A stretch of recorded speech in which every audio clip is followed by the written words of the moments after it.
ఒక రాజకీయ నాయకుడే కాదు, ఆయన రైతు ఉద్యమ నాయకుడు.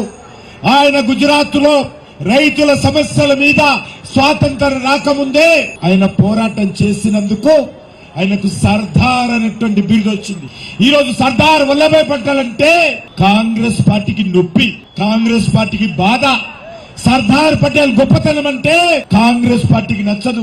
కాంగ్రెస్ పార్టీ ఈ రోజు సర్దార్ వల్లభాయ్ పటేల్ ను తక్కువ చేసి చూపిస్తున్నది.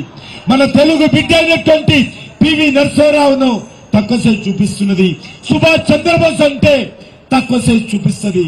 చంద్రశేఖర్ ఆజాద్ అన్న కూడా తక్కువ చేసి చూపిస్తారు.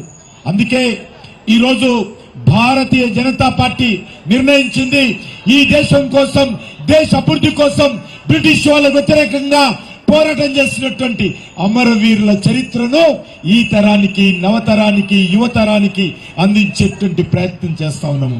భారత ప్రభుత్వం కూడా అనేక కార్యక్రమాలు తీసుకున్నది. ముఖ్యంగా సర్దార్ వల్లభాయ్ పటేల్ అంటే తెలంగాణ బిడ్డలెవరు కూడా మర్చిపోరు.